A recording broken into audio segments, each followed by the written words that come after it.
Good evening and welcome to MBtv Debates, a joint endeavor between Macau Business magazine and Rui Cunha Foundation. We are here at Rui Cunha Foundation. We were initially planning to hold this session with an on-site audience. However, due to the pandemic situation, we have moved the whole session online. We are here together with all of you watching us via Facebook, via Zoom, and joining us for this, we believe, relevant topic of paramount importance: growing green, global and regional challenges. This topic was, in fact, the cover story of our September edition of Macau Business magazine. We have been collecting views, data, analysis from different points of view, different perspectives on such an important topic, which is, of course, will have to be tackled globally, but also regionally. In fact, a recent report from the Intergovernmental Panel on Climate Change, Ipcc, sounded the alarm over the effects of human-induced climate change. Tackling these challenges is a shared responsibility, as China aims at ambitious targets for peak emissions and also carbon neutrality. Macau is brought into the discussion, into the picture, in the context of the Greater Bay Area. And with some of the world's best practices being adopted just literally next door in the mainland, what can this city do to catch up and to wholly embrace the concept of ecological civilization? Well, this is a bigger question, and to help us provide some answers and also some views, perspectives on this, we are joined by a panel of distinguished experts to discuss the way forward. The way forward is precisely what we're looking at. And let me start by welcoming the guest speakers joining us. We have Christine Loh, Chief Development Strategist of the Institute for the Environment of the Hong Kong University of Science and Technology. Christine Loh is also a former Undersecretary for the Environment at the Hong Kong SAR Government. Also with us, we have David Gonçalves, Dean of the Institute of Science and Environment of University of St. Joseph in Macau. Benson Lam, COO of MECOM Construction and Merge Charging Macau, and Annie Lao, environmentalist, co-founder of Macau Waste Reduction and Recycling Campaign in the city. And without further delay and moving forward, welcoming you all. Those of you who are joining us as participants via Zoom, please share with us your views, your questions for the panel. We encourage you to do so. And at this stage, we will be taking note of the first take of each one of our guest speakers. Joining me as a co-chair of this session is Nelson Moura. He's the editor-in-chief of Macau News Agency. Christine Loh, the floor is yours. Thank you very much for joining us. You have been looking at this matter, analyzing, studying from a global and regional perspective, joining us from Hong Kong. I'd like you to share with us your views on climate change and other environmental matters affecting us. Thank you. Yes, thank you very much. Let me just start with some very brief opening remarks. I'd just like to show a few slides so we can maybe all be on the same page. So please allow me to share my PowerPoint with you. So here we are. What I want to do is just talk about carbon neutrality. I think the world is focused on this, particularly when we move into the end of October and November. The world will be gathering at COP26. And so for the rest of this year, the world, including us in Hong Kong, China, and Macau, I hope there'll be a lot more discussion about how are we going to get there. So this is a very simple picture. And you can see from here the various areas of the world that have made some pledges. And you can see the bulk of the countries have pledged to be carbon neutral sometime between 2050 and 2060. So that, you know, you can get the majority of the countries here. I won't dwell on this, but I think it's quite good to kind of see who's actually made pledges. And of course, there are still quite a number of countries. And I believe if you count them all, there's probably still 70 countries that haven't actually put forward a pledge yet. Now, we are talking about Macau, Hong Kong, Greater Bay Area, and China. So I want to be able to fit in this narrative into China's bigger national plan. Now, carbon neutrality is really important, but there are two other very important national plans that actually will dovetail into the environmental sustainability and climate plan. Well, the first one is the China Dream. And our top leaders have already been talking about this. And of course, the China Dream means a much more ecologically a sound country. And this comes from, of course, many decades of very rapid growth where China has ruined many parts of the environment. So China now has a very clear mandate. It's actually in the party's constitution as well as in the national Chinese constitution of ecological civilization. And you can see from the phrasing that this isn't just one of the environmental policies. It isn't just about pollution control. It isn't just about waste management. It is actually lifting it to a much higher ideological level that development has to be ecologically sound. And only then will we be able to reconfigure China as China develops, that ecology will be very much part of the new civilization. And the other part that is very important to China is to lift people out of poverty, which China has achieved, at least at sort of the worst kind of poverty. And the next decades will really be about lifting more people out of poverty and also sharing the wealth that comes from development. So we have this new narrative now of common prosperity. And we can see a part of that has to do with regional integration. So in the South, we talk about the Greater Bay Area. If you're in the Shanghai or the middle of China, you have the Yangtze economic area and the Yangtze Delta area. And then of course, in the North, you have the Tianjin, Beijing area.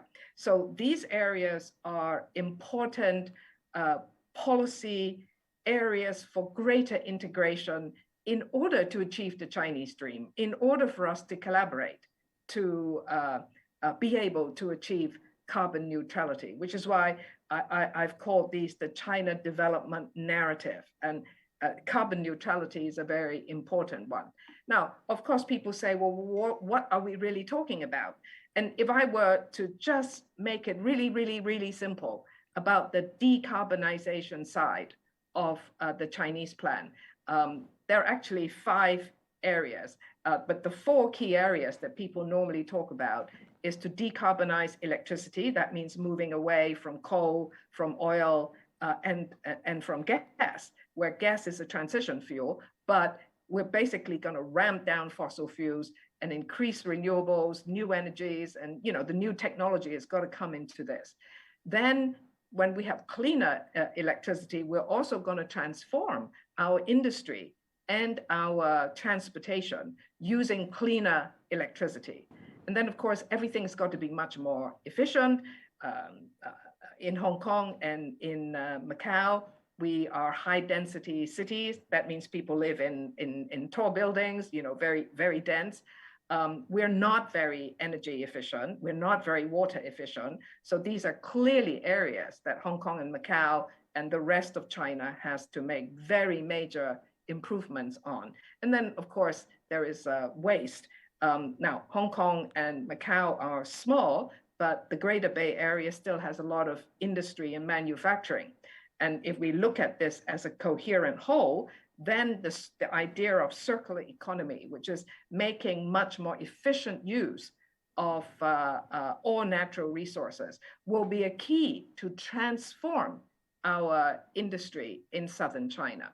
And then my last slide is just to make the point that carbon neutrality for China, even achieving the carbon peak in 2030, is a revolution. I mean, just look at this. What China has to do to peak, right, in 2030, and then the dramatic drop to achieve carbon neutrality. It is a total revolution. It's a total revolution in government, in administration, in industry, in technology, and in the way you and I are going to live. So the main point I want to make here is we actually don't know how to do this, or the world doesn't know how to do this. But we have a date with destiny, right? In our first slide, we looked at how many countries are signing on to carbon neutrality between 2050 and 2060. This is a global date with destiny. And we are flying half blind, meaning, well, we haven't done it before. But the challenge is very great. So when we haven't done things before, and humans are quite clever, one way to help us is to cooperate. And cooperate means many people in government, in business, in society, we need to cooperate because it's about everybody making changes and adjustments to what we're doing. Now, I show a picture of the Greater Bay Area, the cooperation that our governments have signed with each other. And this is a foundation, or this should be a foundation for cooperation. So perhaps I can just end by saying, how can Hong Kong, Macau, on our own, we need to outreach to our industry and our society, but we must also find opportunities to come together, to co-learn and to share. So perhaps I can just stop here for now. Thank you very much, Christine Loh. What a great way to kickstart and to lay the foundations for our conversation, looking at the bigger picture and bringing us to the region, to the Greater Bay Area, to Hong Kong, to Macau. Bringing now David Gonçalves into the conversation. David, you are based in Macau. You have a perspective which, following Professor Christine Loh, will be surely of great importance to provide us a view on where we are here in Macau and what are the benchmarks that we can look at. Please join us. The floor is yours, David. Professor David Gonçalves. Okay, so first of all, thank you very much for the invitation, and I'd like to give my compliments to everyone else in the panel and that is following us through the different media. Now, maybe we should first take a brief look to go from global to more regional aspects to what were the main conclusions of the Ipcc sixth assessment report, because they do lay down quite a grim picture of climate change and what is happening to the world. So just to give you 2 or 3 highlights that some of the people that are listening may not know of. According to the data that is summarized in this report, the Earth's temperature has not been this high for at least 2,000 years. So before it has, for example, during the Jurassic period, it has been higher than this, but for the past 2,000 years, it hasn't.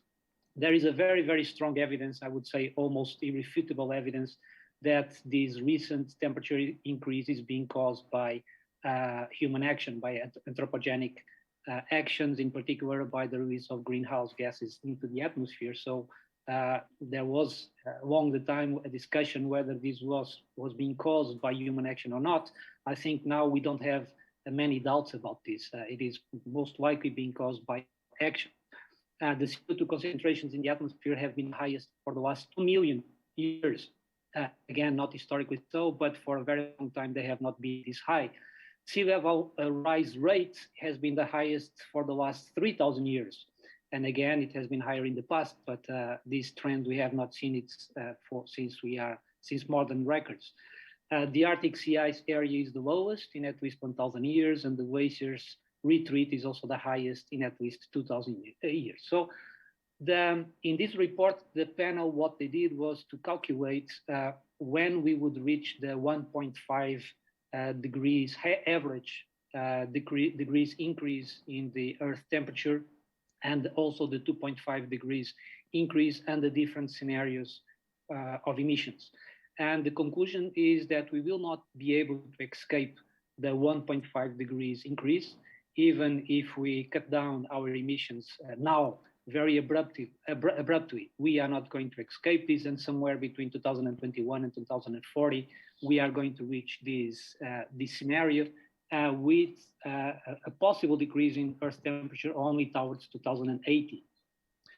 Again, we might escape the scenario of a 2 degrees increase, but this is only under a very low emission scenario. So only if the world as a whole is able to follow the plan that Christine has explained regarding the cutting down of the emissions, a very significant cut down of the emissions, is that we are going to be able to comply with this pledge. So regarding what are the consequences for this? There are many consequences for the way we live today, not only in Macau, but in the world in general. We'll have longer warm seasons, shorter cold seasons, increasing and more intense heat waves, including increased urban heat island effects in cities like Macau and Hong Kong, sea level rise, ocean deoxygenation and acidification, agricultural and ecological droughts in different parts of the world. This is the scenario that the panel assumes is going to happen in the near future because of these changes that are going on. So regarding Macau, Macau is of course a very small place, and the impact that we have in the world regarding emissions is also very insignificant, but we need to act also regionally if we want to change the picture globally. As you know, Macau is aligned with the target of China as a whole to peak carbon emissions by 2030. For the past 10 years, there has been a trend for carbon emissions to go up. This trend, not very extreme trend, but it has been increasing. For example, Macau has produced 1.3 million tons of CO2 in 2019, and this amount has decreased in 2020, mainly because of the pandemic situation that we are living. Although if we calculate the emissions per GDP, per unit of GDP, the GDP has fallen a lot in Macau, more than almost 60%, but the carbon emissions per GDP unit have increased nevertheless. So this means that the decrease was not just a consequence of, it was a consequence of a reduction in the economy, but not proportional to this reduction. So we are, in Macau, we produce or we release about 1.98 tons of carbon dioxide per capita per year. And this compares with about 5.9 for Hong Kong and 8.12 for mainland China, and to 4.5 for the world average. This means that Macau is slightly below all of these regions. And this has to do, of course, with the fact there is not much energy production in Macau and not much industry in Macau. But for the emissions that we do produce, they are coming mostly from the production of electricity, from land transportation, incineration of solid waste, and then domestic emissions. The electricity production and land transportation are the two major issues regarding emissions in Macau. And so maybe we should focus on these ones if we want to tackle the problem of emissions here in Macau. And I would say not just in Macau, in the world as well. Of course, the electricity that we consume here in Macau, 90% of it is imported. We only produce 10%, and the 10% that we produce is actually from the burning of fossil fuels or natural gas, and 3% from the energy recovery from solid waste incineration. This means that if we did account with the carbon emissions from all the electricity and the energy in general that Macau imports, of course, the responsibility of us citizens of Macau for the emissions is not that low. We would probably be more comparable to what is happening in mainland China. It's just that we are calculating the emissions on the other side of the border because we are importing the energy here, but actually we are the ones responsible for that energy production and so for the emissions. Just to try to wrap it up, we should experience in Macau for the past, for the coming years, more intense but not as frequent typhoons, according to some modeling, a higher frequency of heavy rain events, a sea level rise increase, and so the sea level rise rate has been increasing in this region for the past decades. It means that it's been increasing and increasing at a higher rate for the past decade, and under a scenario of a high emission scenario, the sea level rise can be somewhere between 1 and 6 meters, depending on whether you integrate the coastal flooding or not here in the region. And so it's possible that by 2100, several parts of Macau, Hong Kong, and mainland China will be underwater, and this will affect millions of people. So I would just try to put into the discussion, I would not take more time, but I would put into the discussion that the issue of climate change is interconnected with a number of other environmental issues. It's interconnected with energy production and air pollution. It's interconnected with the green areas and biodiversity. It's interconnected with the food that we consume and the diet habits that we have. It's interconnected with the consumption patterns, and in particular on whether we use a more linear or more circular economy. It's interconnected with the health of the oceans and how we are going to manage the resources that we have in the oceans for our well-being. So I would not tackle all of this because they are quite complex issues, but just to give you an idea that when we talk about a climate emergency, I think this is kind of misleading. I believe we should be talking about an environmental emergency because that's where we are. The climate emergency is one aspect of a multidimensional problem related with the way we are treating our planet, and that I would describe it, I think, as an environmental emergency. And so I believe we need to take a more holistic view on the topic of environmental problems and not focus just on one set of problems. Even if we just focus on climate change, yeah, we are going to be able to alleviate a number of other issues, but not all. I believe we should have a more integrative view on what are the environmental challenges ahead. So I would leave the part of the solutions, what to do in the world and what to do in Macau, for the debate. Let me just add one topic because Christine also mentioned it, and I think it's very important that we need to understand what are the drivers of this environmental emergency. How did we get here? And if we think about it, we probably will link this into a famous formula from the 70s that links to, well, we are a lot of people in the world. Population has been increasing for the past decade, century. Our consumption rates have been going high. We are demanding more from the planet and extracting more from the planet. And we have consumption patterns which are linear, not circular. And inequality is extreme. This means that rich countries are able to adopt certain technological solutions that poor countries are not. And until we solve this, until we solve the issue of population numbers and inequality in the world, it's going to be difficult to tackle climate and environmental problems. So I would just leave my intervention here. Thank you. Thank you, Professor David Gonçalves. This highlights the interconnectivity and how intertwined all these matters are. Professor David Gonçalves was talking about sea level rising and the impact in the future. And I'd just like to share with you an artwork by Ricardo Lima that we published in our edition of Macau Business magazine, where you can see kind of this is just downtown Macau, what might look like sea level rising here in the city, just for us to kind of picture that that gives us a bit of a a sense of what may come if we don't act fast, and also in many ways or in some ways we're talking also about mitigation. So it has to be something coordinated in many ways. And we need governments, we need scholars, scientists, and also companies, of course. Let's listen from Benson Lam,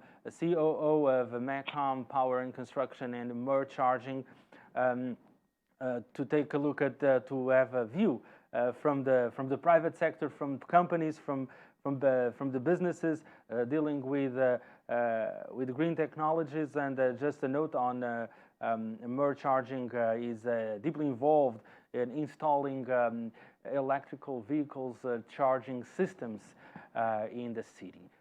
Benson Lam, the floor is yours. Thank you. Okay, thank you.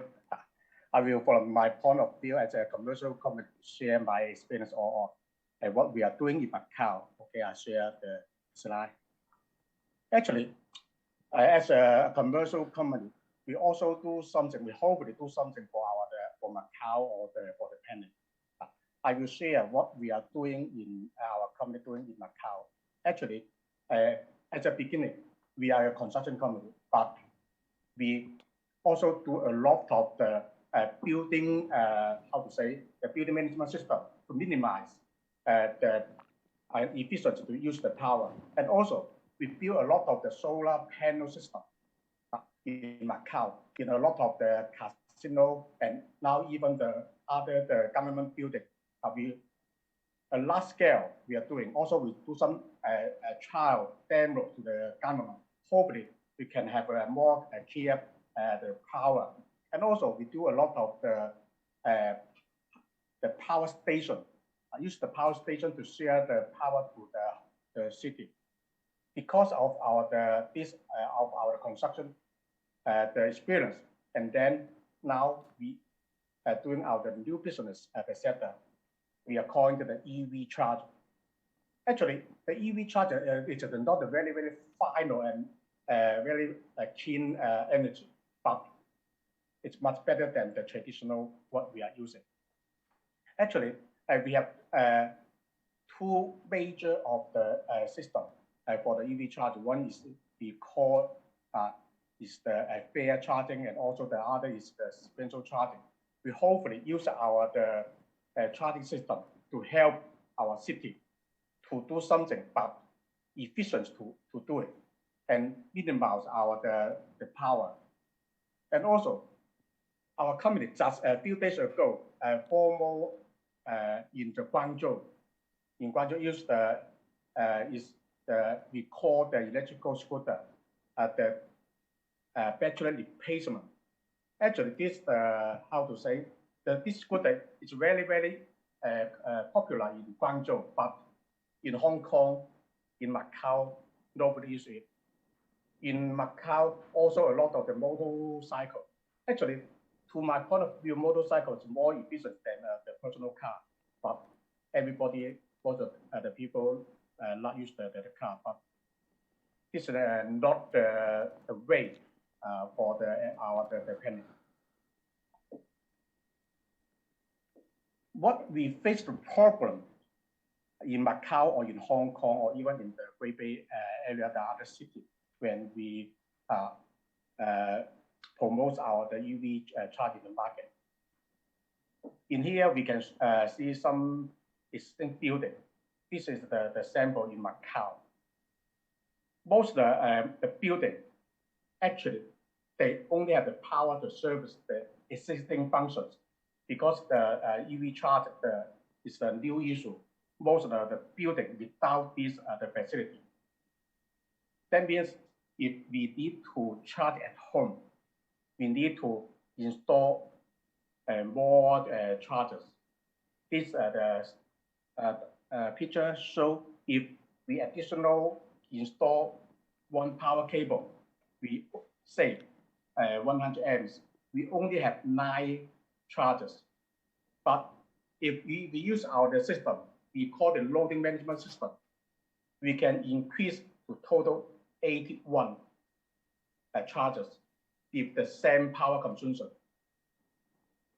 That means if we can reduce our infrastructure to provide more charge, this should be very, very helpful to our city.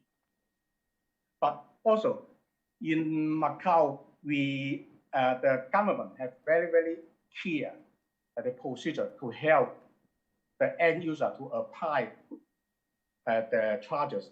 But basically, they have a procedure, but the procedure is not work because not so many people can successfully to apply the charge at home.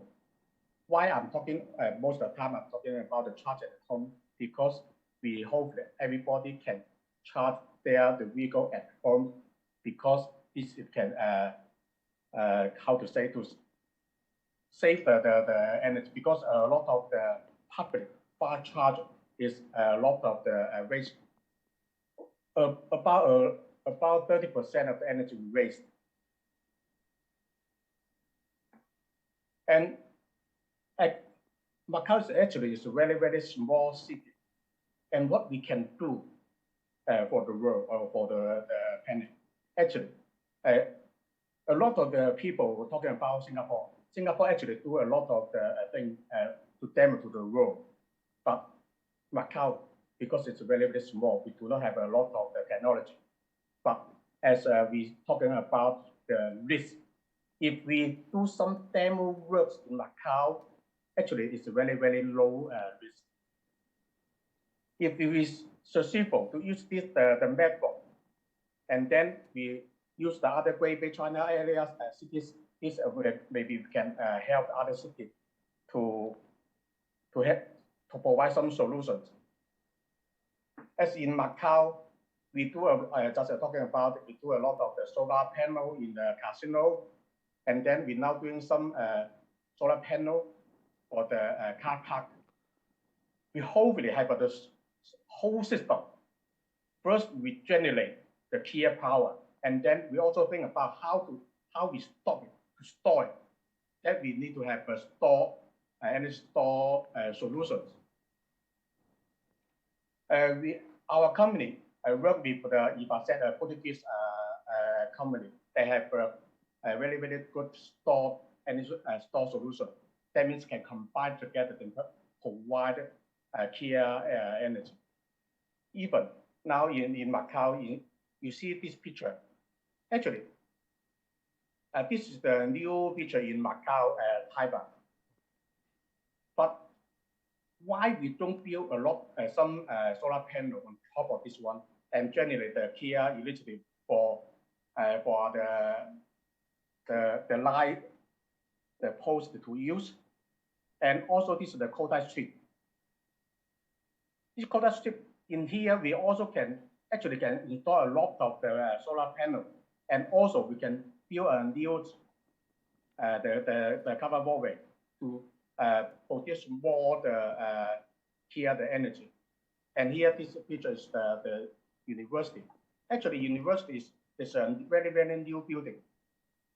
We should and we can use a lot of the trial to do some demo to Macau, and then demo in Macau, and then share to our city. This the final the picture is the electrical scooter that we just using in Guangzhou. Actually, I believe this system is very, very suitable for Macau, since Macau is a very, very small city. Actually, the problem Macau is very, very small, but the benefits is small. That means we can very, very suitable to use the electrical scooter or electrical vehicles.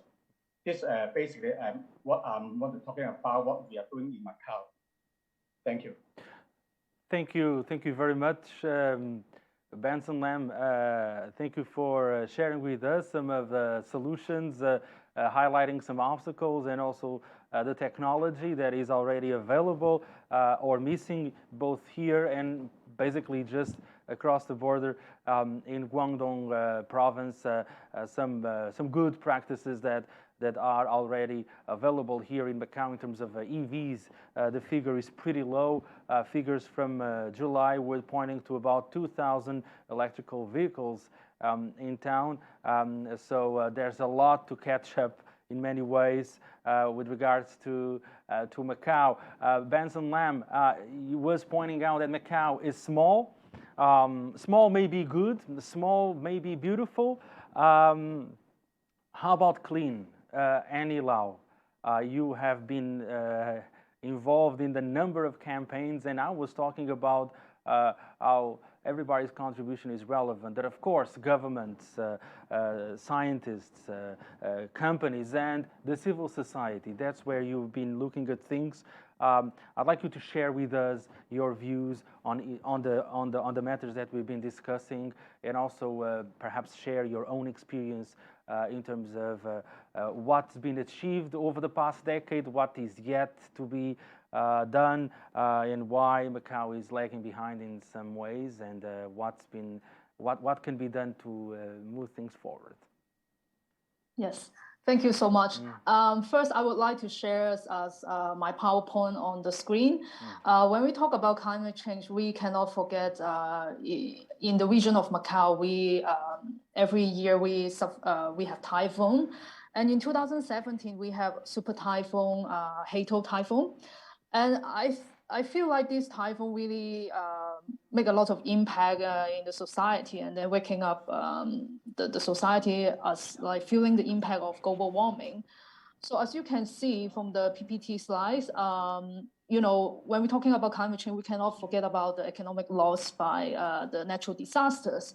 So when you see the super typhoon have a huge impact on Macau society in terms of the economic loss, so you can see like a company or the economy lost like, you know, over like millions of dollars. So that is quite a lot of money. And then also not talking about the economic loss, and we cannot forget about people dying. 10 people dying from Hato. So it is a really serious things in Macau.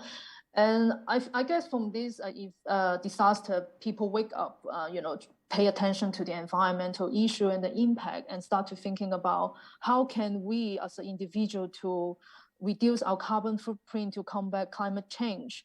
As you can see, the powerful image that I share on the slides, you know, when after the typhoon Hato, we have a lot of garbage on the street.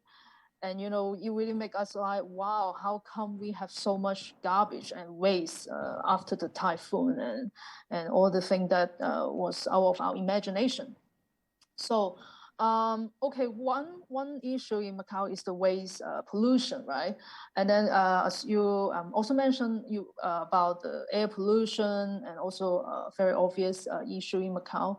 But I want to narrow down, especially for the waste problem in Macau, and in terms of like a recycling issue.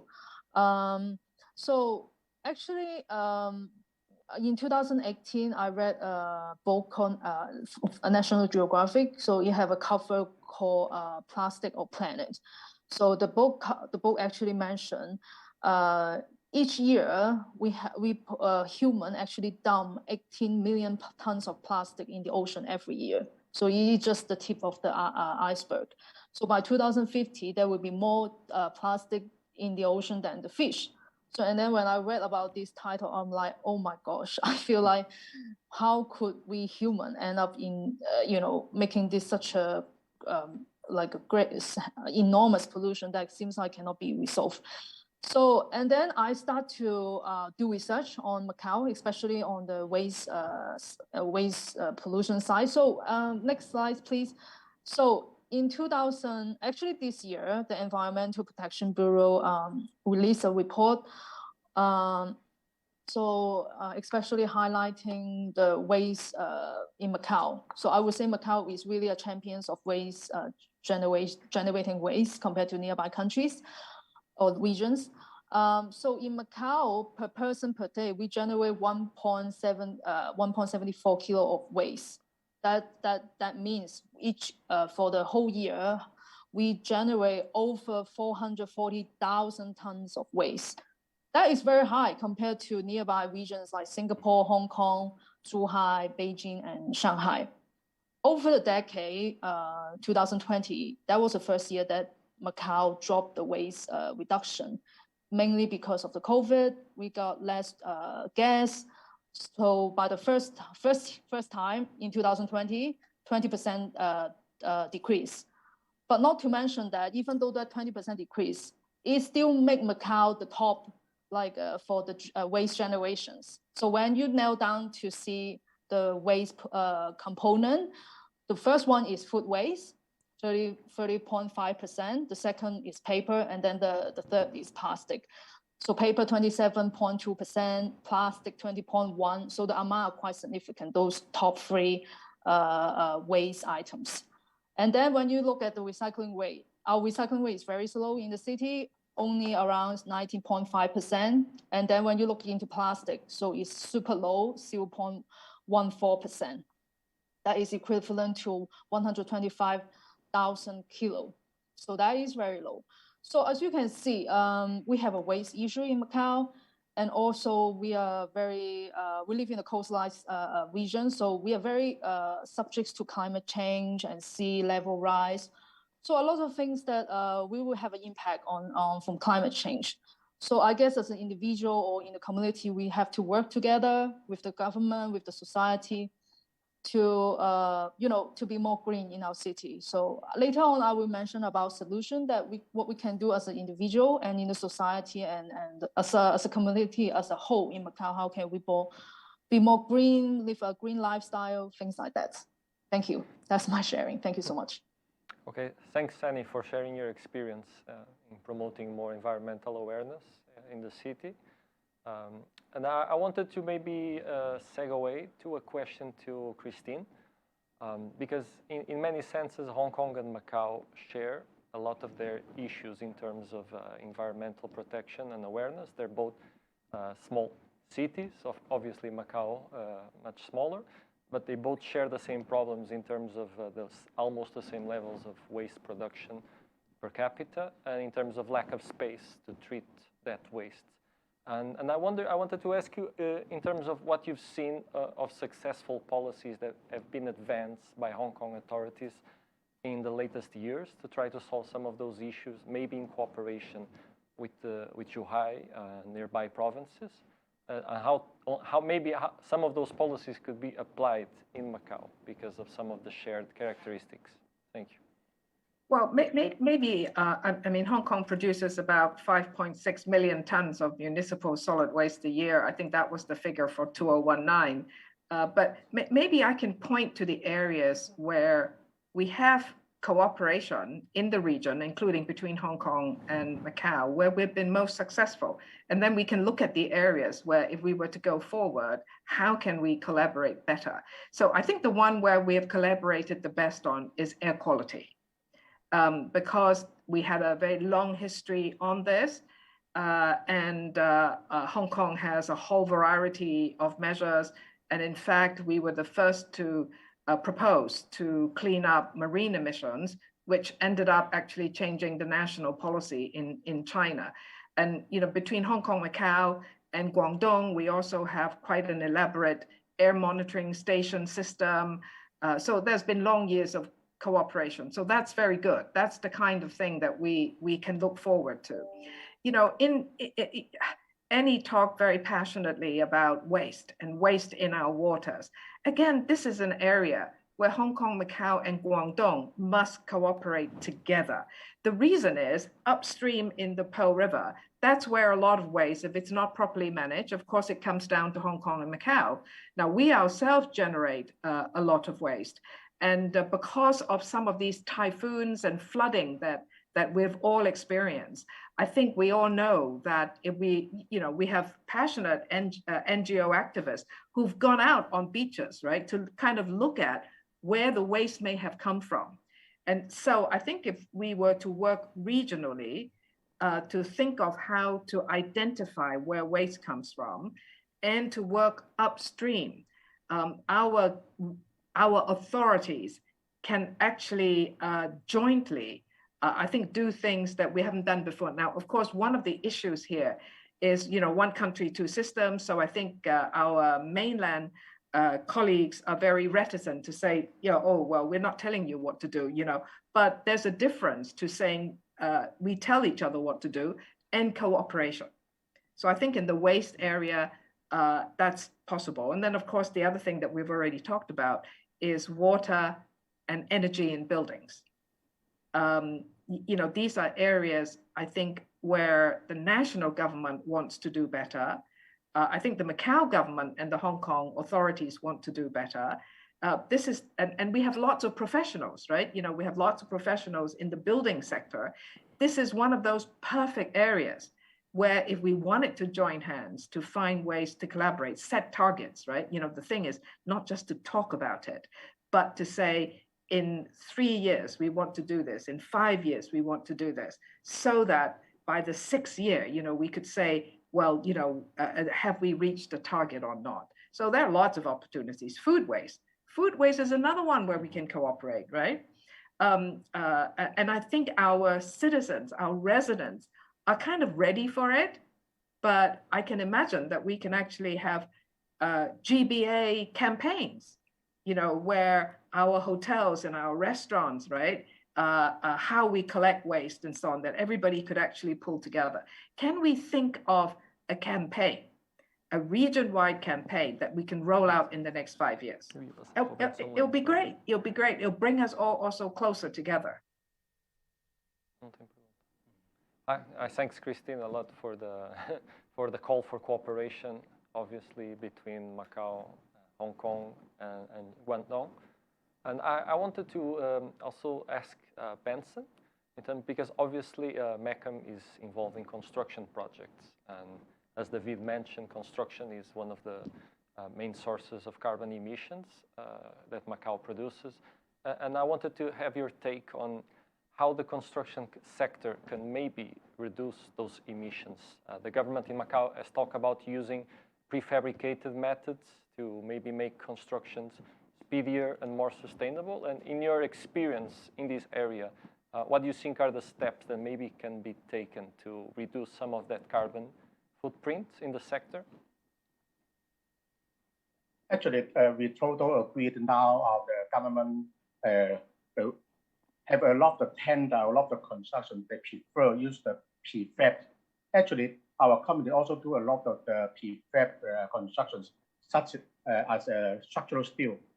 Actually, prefab is two kinds of the prefab effort. One is the traditional, we use a lot of the years prefabrication steel structure. The other is the prefabrication RC structure. RC structure that's like traditional or the building. And now we just have in our just one government project that usually we say the Lot P. Lot P is the housing project. The government now require for the prefab. Actually, to the city, or we all agree we need to propose this new method, but unfortunately, our Macau know the budget to even in Hong Kong, most of the elements we need to prepare from the mainland China, but this is a very, very good way to build our city use the prefab system. I'm happy this one to reduce the people working in the city. Thanks a lot, Benson, for your sharing your experience. And we also have a lot of questions from some of our viewers.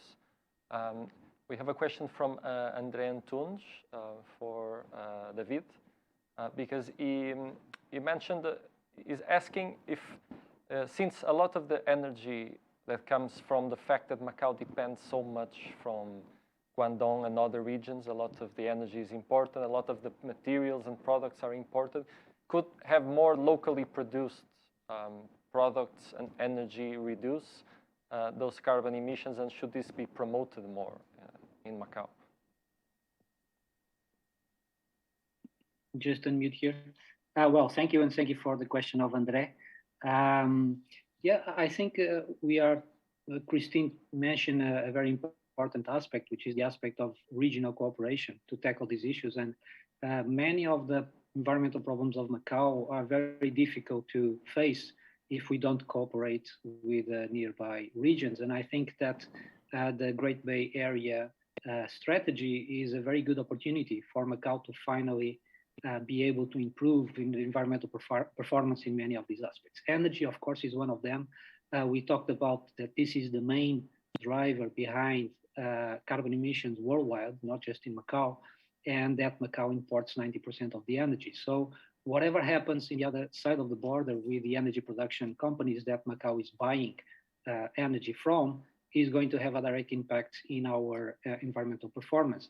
I would say that Macau, I'm not very well aware of what have been the steps put forward by the local government and how this cooperation has been developing. But I would say that Macau has an obligation to cooperate and to put the resources that it has in action and in favor of the development of clean energies.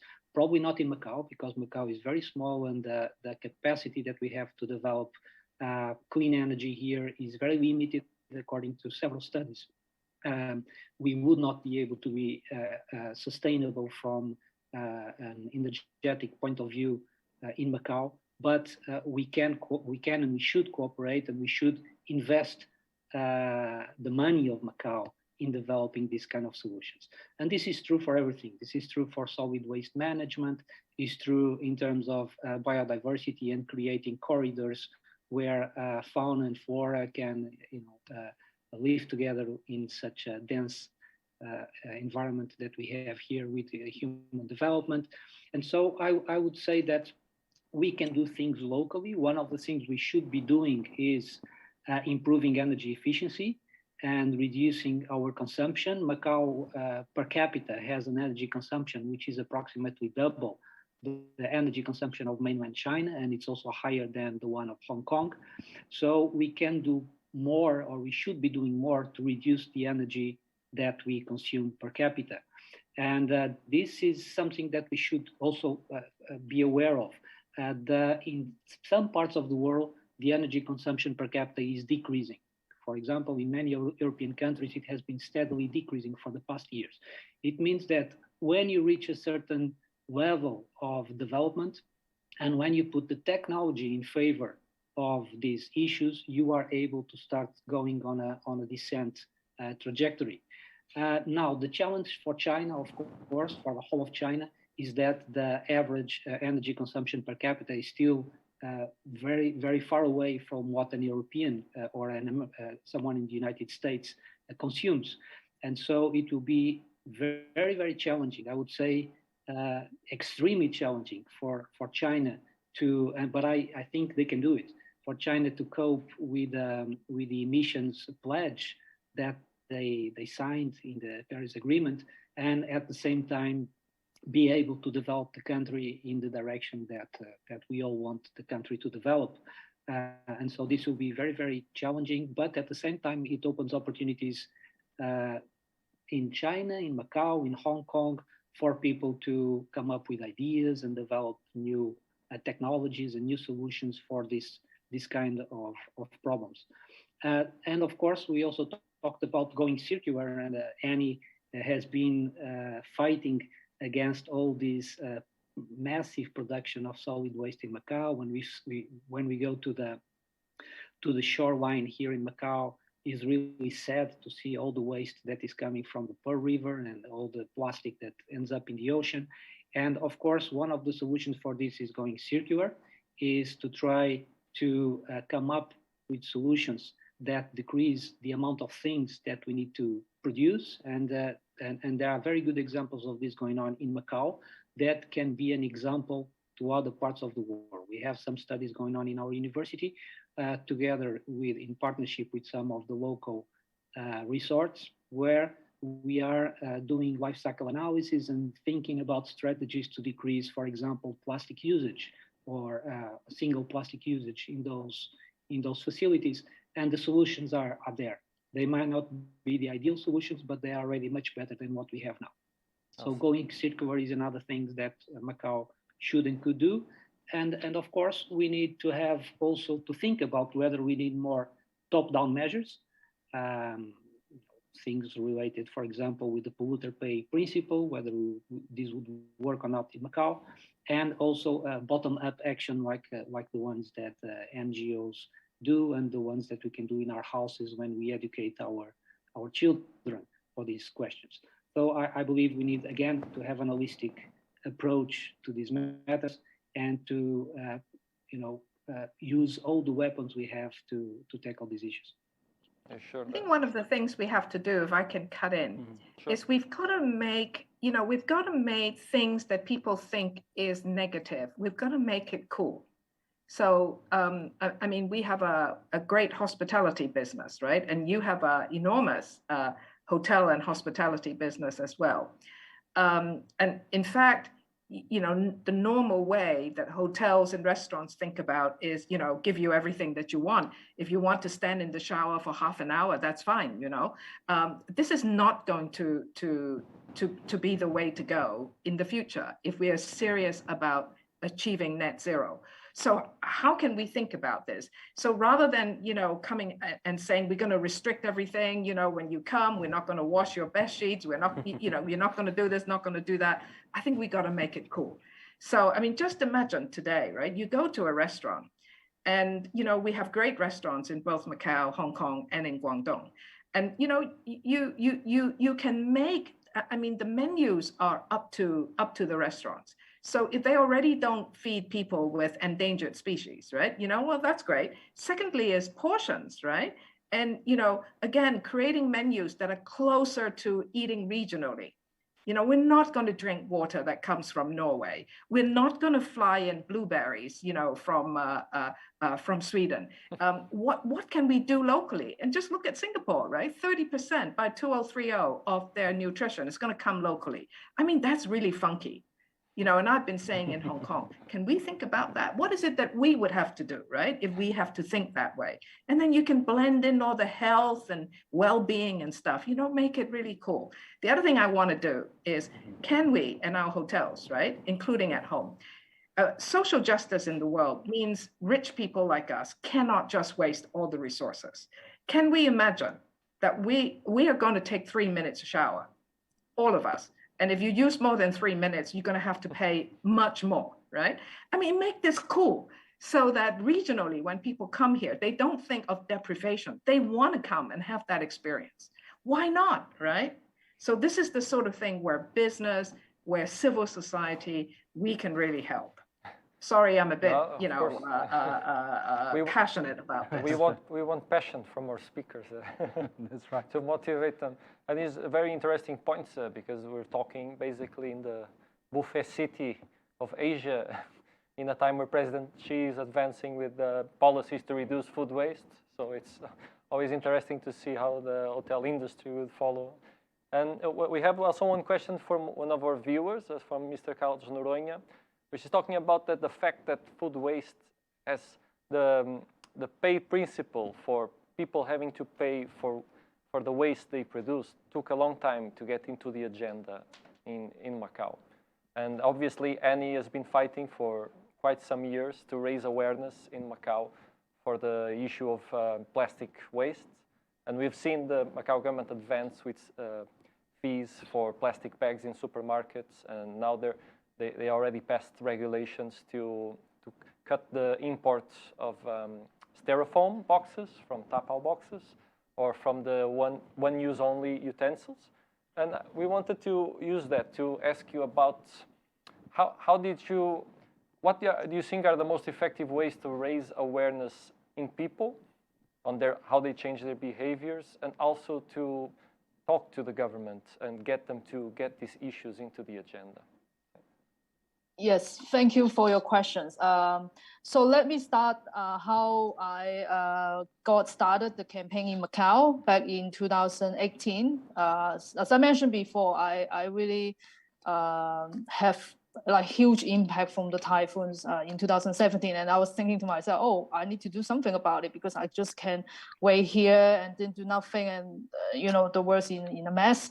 So in 2018, I met a group of like-minded people, and we share ideas like, oh, let's make a petition, let's make it online, because nowadays everyone shares things on the internet, right? Social media, is a cool thing now. They do hashtag and all the things, they share things online. And we thought it would be a very cool idea to share it on social media. So we create a petition on change.org, urging the government in Macau to ban single-use plastic in Macau. So the focus is on the waste issue in Macau, and then particularly on plastic pollution. So we launched the petition in 2018 in August, and surprisingly, in 2 weeks, we got over 4,700 signatures online and offline. And until now, the petition got over like 10,000 signatures. And in September, we submit the petition to the government. After a few months, we sat down with the director of DSPA, the Environmental Bureau in Macau. So he was saying that, oh, you guys did a good job to raise awareness. We're not against banning single-use plastic, but we need to wait until the ideal situation is suitable for banning single-use plastic in Macau. So, and then, we can't wait, right, for the government to take action. So as a citizen, I believe we have power to take action by our individual, actions, and as a whole, I think we can make a big impact. So from then, we are nonstop. We didn't want to stop because, and then so on. My nine-minded friends also believed that we should not stop. And then in 2018, October, we started another social media campaign called No Plastic Please, targeting on the supermarket. They use a lot of single-use plastic wrapping on fruits and vegetables that is not necessary. So we make a campaign on social media to raise awareness and to pledge that, to urge the supermarket not to wrap fruit and vegetables with unnecessary packaging. Or if we cannot afford, give us an option to recycle, those unnecessary packaging, for example, like, those blueberry containers, strawberry container, those containers that can be recycled.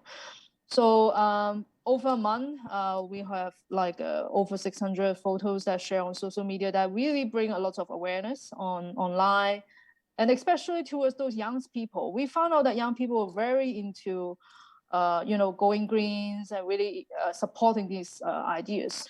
And then later on, we didn't stop, as I mentioned.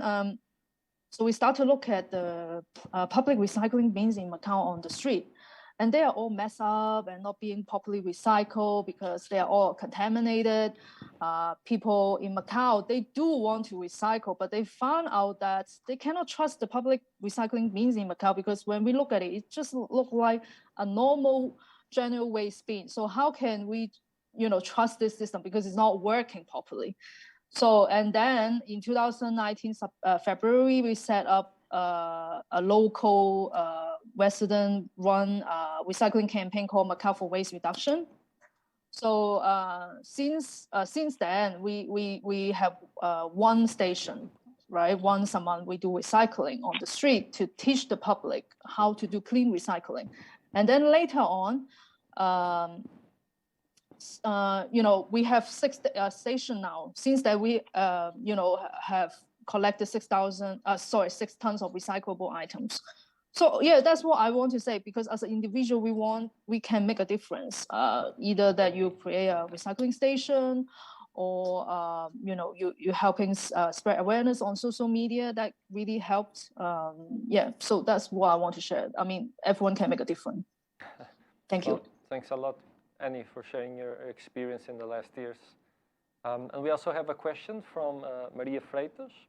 And she asks that she's an architect herself that is involved in urban planning. And she says that she believes that the government needs to work in cooperation with the region and to promote the need of energy charts for any new buildings. And that all the departments should be involved in promoting this. Otherwise, it will be very difficult to reach these climate goals. So I just want to open to the panel if anybody wants to share their position on how all the government departments can work together to promote how new buildings use energy and reduce their energy use. Yeah, I mean, I'll go first because this is something I worked on when I was in government, and currently I'm still working with people in the built environment sector, who want to promote much greener buildings. Energy and water are so fundamental to how we live. And I don't think our governments kind of have really gotten it yet, that this is something where good policy can go a long way. In Hong Kong, for example, water is supplied by the government. So this is, you know, they have all the data. So there are big things that can be done, you know, like where's the wastage, right? You know, so if you have to amend pipes and so on to save water, that's a public expense. But we also know where are the households, where are the buildings that have problems. But the government has not always been very aggressive in going after those people that are not mending their pipes. And in terms of promoting public education to get, you know, you have to raise water price. In Hong Kong, water is too cheap. I don't know what it is in Macau. So again, we need to change this entire attitude as to what should be expensive. And of course, politically, people are very concerned because water is also something that we need every day. So there's always one argument to say, well, we don't want to make it too expensive because then the poor people won't be able to afford it. But nobody has really thought about how you would develop a system where you use pricing to really deter people from wastage. And certain, you know, commercial should be more expensive. So I think we've had a lot of avoidance in really looking at energy and water. And I would say if we're really serious about net zero, this is just what all city authorities have to do. And I don't know if anybody has anything to add on this issue. Okay. We also have Carlos Noronha also actually wanted to extend this question on terms of the Sustainable Development Goals disclosure. He's asking if the speakers believe the government should make reporting Sustainable Development Goals necessary for large-scale private and public companies, and if this disclosure could perform a verification and audit function. So maybe companies should be kind of motivated to report how they are developing their company into a more sustainable direction. If anybody wants to posit on that. Are they talking about SDG or ESG? The SDG. Because they're, yeah, I know it's SDG, but it's two different systems. So in Hong Kong, listed companies on the stock exchange now have to report on ESG. And, you know, that's actually going to take some years to, you know, for companies to do well on that. SDG is a reminder from the UN to, in a way, policymakers, first of all, that their policies need to consider all 17 sustainable development goals. In terms of, I think, to be honest, I think in Hong Kong, it's going to be more pressing on ESG rather than SDG, because that's already a big enough change for the time. And we also have a question from Ruby Mang. She asked if any of the speakers could share some light on why it was not idly communicated or adopted by the public and private organizations, the Sustainable Development Goals. And maybe we could direct this question to David on maybe since you're closely working with the USJ, and how do you choose to promote? How do you promote the Sustainable Development Goals to the students of the university, and how to raise their awareness about these issues? Well, that's a very good question. I would say that at the University of St. Joseph, we have been taking very significant step forwards into integrating the SDG in the management of the university. Just for you to give you an idea, there is very strong incentives for scientific production to be linked to SDGs now in our university. This means that when we are thinking about research projects and even research publications, we need to consider, or we should consider, whether they fit within the UN SDGs, and we should actually have in the papers specific keywords and topics that go along with the SDGs of UN. And this is a driver for research in the universities to go in the direction of coming up with studies and solutions and know-how that then can be transferred into companies, and that they may be adopting it and leading to societal changes. This is one part. Other part of it is that this is also conveyed to students, not to all students from all degrees, so that we have these kind of core modules that all students take in all degrees. And one of these modules, we tackle the list of SDGs and the particular actions that all of us can take into improving them.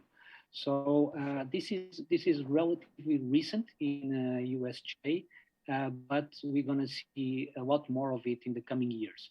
This is for USJ, but let me also say that I believe there are very good examples here in Macau in the private sector, and not just in the governmental sector, but also in the private sector, in particular in companies, in big companies that we have here in Macau, these big resorts and so on, that have to improve their sustainability performance on an annual basis, because there's stockholders and people who have a little bit of the company put pressure on them for them to have a better environmental performance, not just because this may be economically more efficient for the company if you are able to save energy or save water or so on and so forth, but also because they have an image to convey, and they need to do regular improvements on this aspect, in others as well, but on these aspects as well.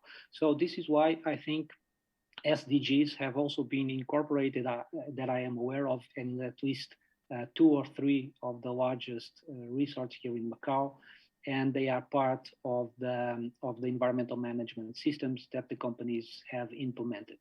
So I think they are good tools because they allow the companies to draft policies, take action on them, and then review the data and see whether things are working or not, and take new action if needed. They are not enough per se, but they are good drivers of change. So things are happening in Macau, maybe not so fast as we would like, but they are happening. Professor David Gonçalves, you're talking about linking this to this idea of corporate social responsibility from the businesses, and I'd bring Benson Lam into the conversation now with regards to this need for companies to portray themselves as good corporate citizens, not only as a sort of PR stunt. We're talking about, it's like combining, of course, being good citizens in a society with having some good PR, some good image. You have been dealing with these companies, providing all your services. What do you see in this respect? Do you see a big improvement? What would be necessary for more businesses to truly embrace these technologies? Is it only a matter of investment, money, or is there something else needing? Actually, how to say, I would like to share more the update of the due to my English, the language problem, my company. We are the company, we do a lot of the things. We need to do a lot of the environmental works, such as now we are doing the EV charge, the works, and not the big business in Macau. But we really want to do something for Macau. On the other hand, we also have our goal to do something. Now the EV charger in Macau, not the big market, because a lot of the people still use the traditional. But we want to, in future, have a system, have a software, have a control. Some people have car park. Is it possible to share to the other board that we want to invest the software to control everybody? Sometimes we work at, go out to working, but my personal car park speed. If we have a car park system, can we share to the other body that we hopefully now we invest something in future, but this is a long, long way to go. This is my point. And also our company also do something not because of the money. For some new building for the casino, a lot of people complaining the casino use a lot of the energy. We provide some solution how the casino how to reduce or efficient to use the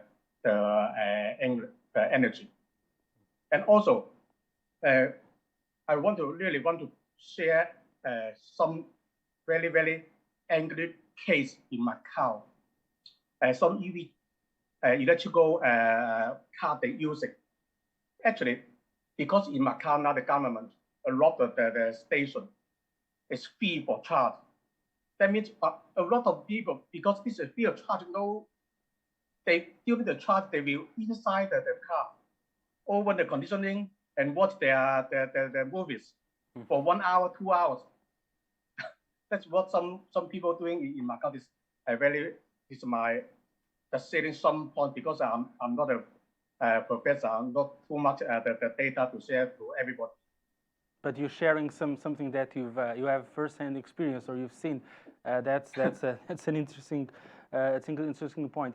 Before we wrap up, I'd like to bring briefly into the conversation, and since we're talking about regional integration, earlier this month we had the announcement of the master plan for the development of the Guangdong-Macau in-depth cooperation zone in Hangqin.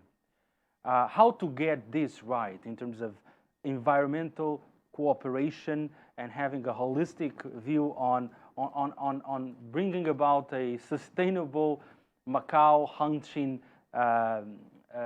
integrated urban area. What are your expectations? What do you think of this? I'd like you to briefly share a bit of your take on this. Perhaps I can start with Annie. From the civil society perspective, what are your expectations on going green when it comes to cooperation with Hangqin? Yes, thank you for the question. So I would like to highlight the recycling issue in Macau. Like I mentioned, we have a lot of waste and a lot of things don't get recycled. One thing I want to highlight is the policy in China is getting stricter than stricter. For example, like our recycling paper is getting more strict, plastics the same. And then also when we talk about recycling, not to mention that we have challenges behind. For example, the labor cost in Macau, the land, we have lack of land. We don't have like massive land for recycling because when people do recycling, they need space to storage for the recyclable items, right? And then the policy of exporting and importing, public awareness of clean recycling, very important also. We need to work together on this. Like regionally, like Hangqin or China, they have lands, right? Or Macau need to provide land that for recyclable items and for recycling, and then also for the industry. Create green jobs. Make people to work in the industry. Providing jobs, make green economy. Education from school is also very important. Start from the school, educating the kids how to do clean recycling.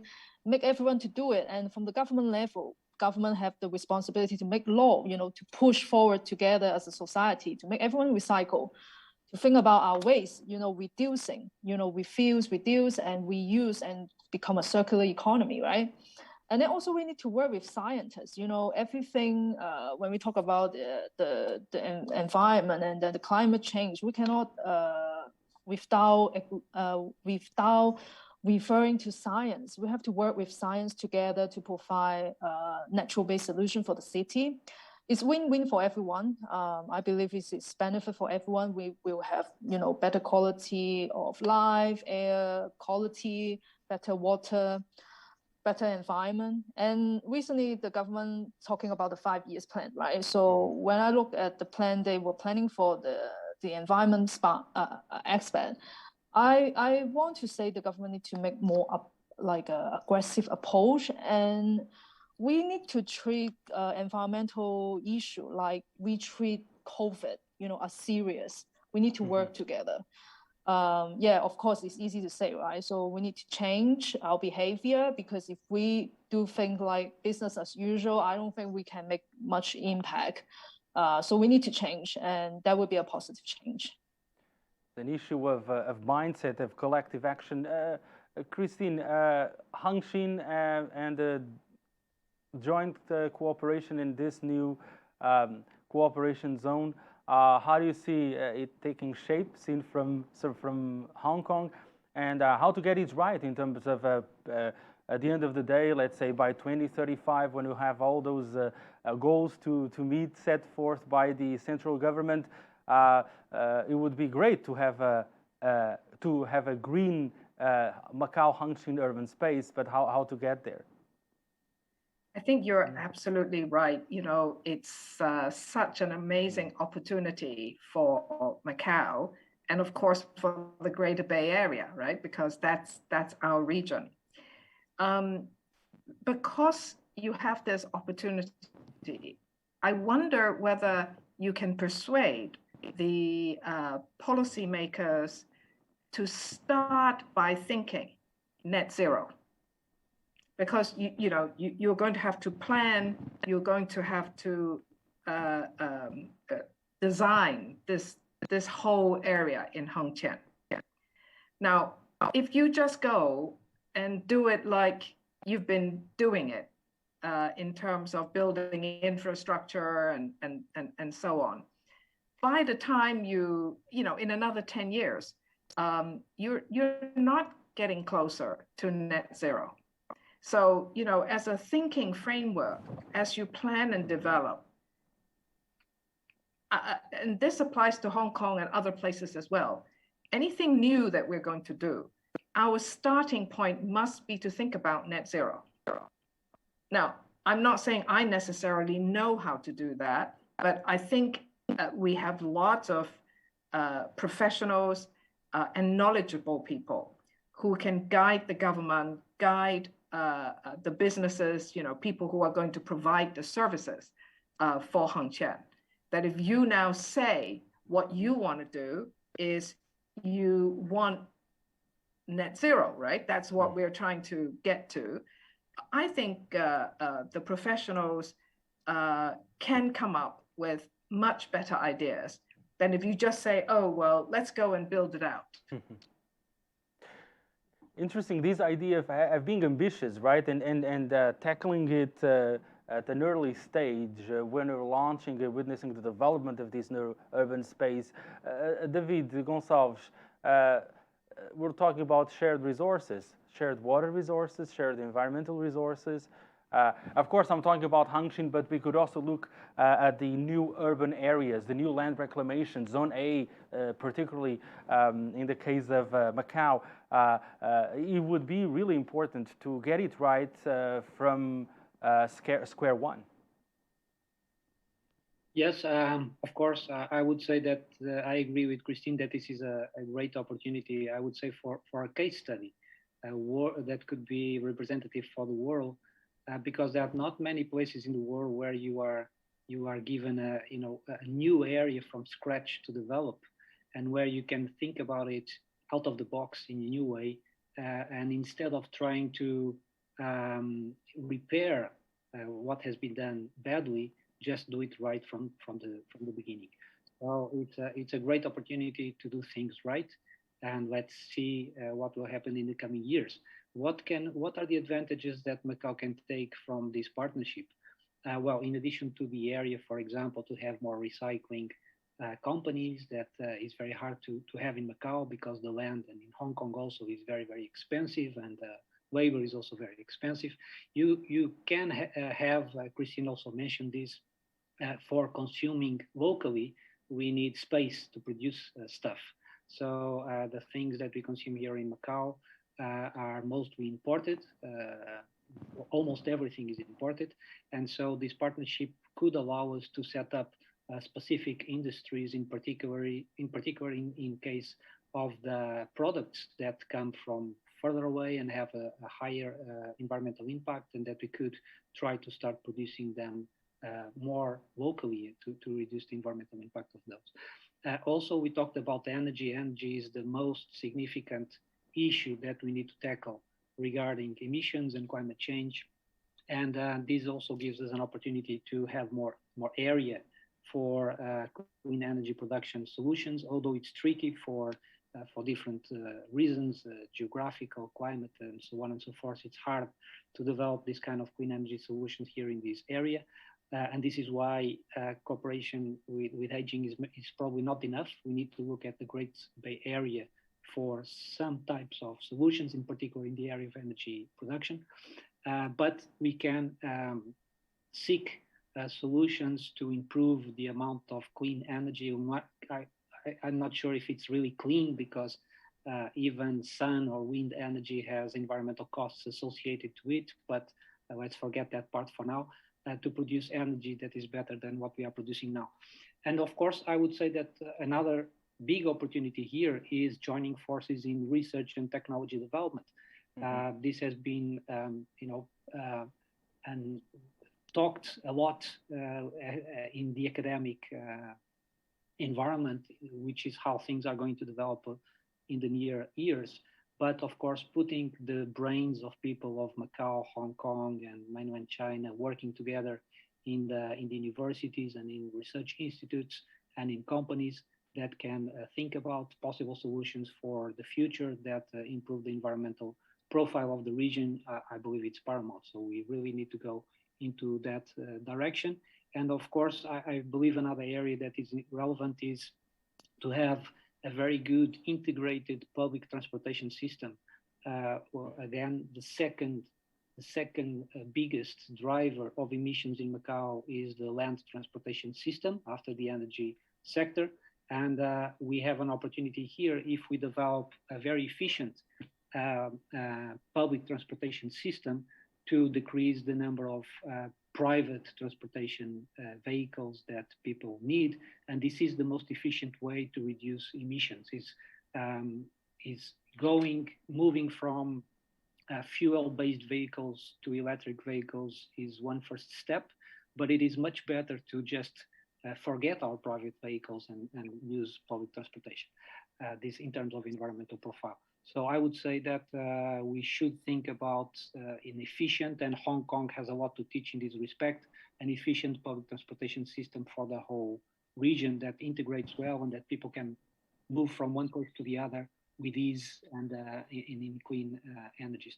And finally, I would like to see that when this integration is done, that nature was not forgotten, and that we would be able to see green corridors and a significant proportion of green areas, not just for leisure, but also to protect the biodiversity that still exists in this part of the world. And again, it's another thing that we should think about it and do it well done now that we are developing this region. That's right. Interesting points. And well, we've seen what scientists can do, and we're talking about COVID-19 in record-breaking time, the development of vaccines, of solutions. Quoting Annie Lao, that if we look at this as an emergency, and mankind has proved over and over again the ability to produce literally miracles with joint cooperation and effort, determination, and allocation of resources. We are now about to wrap up our talk, and I'd like to ask each one of you for a 1 minute final take to sum things up, to sum up something that you'd like to take, or you take as a sort of takeaway from this session. And if you want to throw in a suggestion of specific proposals, something practical that could be implemented and carried out, please go ahead. I would start with Benson Lam. Your final take and any suggestion, any proposal. Because I really want to talk to that a small city. We can make some trial for the world. Even we make mistake, we can return. If our country made mistake, no way to go and return. So try for Macau, small city. Thank you, Benson Lam. Annie Lao, your final take. Any suggestion? Anything that you would like to share with us, with our viewers, with the citizens? So I would like to start from ourselves. We can do green in ourselves. First, don't waste food, do recycling, buy what you need, don't waste, support green economy, buy green. So yeah, everyone can make a difference. So start from ourselves today. So think globally, act locally, so to say. David Gonçalves, your final take. Well, this is not so much about solutions, is more to reinforce an idea that I think I already mentioned, which is that if we really want to tackle these environmental challenges, we cannot decouple these from economic inequalities that we have in the world and from the population issues. So the population issue, I think, is going to solve itself. So the world population is going to stabilize very soon. But regarding economic inequalities, they have been decreasing when we compare the rich countries and the poor countries, but they are still extreme. And so when we talk about these kind of solutions to tackle environmental problems, if we look at poor countries, they just cannot do it because they don't have the money to do it. So, and of course, this is something that affects mostly the poor countries, but also people in the rich countries. I would say that one of the major ideas that has to be on the table when we talk about climate and environmental emergencies is economic inequality. Interesting point, and I would end with Christine Loh. Do we need a sort of global Green Deal to bring all these together? Well, I think the so-called Green Deal, I think first of all, maybe we can all recognize that we have a date with destiny, 2025, 2060, right? Net zero, climate, carbon neutrality. It's a date with destiny. We have agreed to that. And to get there, we need to cooperate because we really don't all know exactly how to do it. And the only way to get there is by the combination of our capabilities. And lastly, if we did want a campaign, I think using food, it's a good one because China already has a Clean Plate 2.0 campaign. Hong Kong has had one. And we have also investors and owners of hotels and food businesses that invest in the whole region. So what I'm saying is there are people who have invested in your hotels and so on that also have hotels and restaurants in Hong Kong. So this is something that regionally, if we can inspire people to do it, because there's an individual component, right? You and I can all do much better, but our businesses can also do better, and it can be a legitimate regional campaign. And with that tone, that would say that's plenty of food for thought. It's dinner time, and about to wrap up this talk. Thank you very, very much, our distinguished panel speakers, Christine Loh, David Gonçalves, Benson Lam, Annie Lao. Really, really a pleasure having you all on this show, on this session, co-chaired by me and by Nelson Moura. We're from Macau News Agency and Macau Business magazine. Thank you all. Special thanks, of course, as always, to Rui Cunha Foundation for the whole crew with us. We will be back soon, and most likely we will be bringing this conversation to a second installment in the coming months. So I hope to see you, looking forward to seeing you again, and thank you very, very much. All the very best. Good evening. Thank you. Thank you.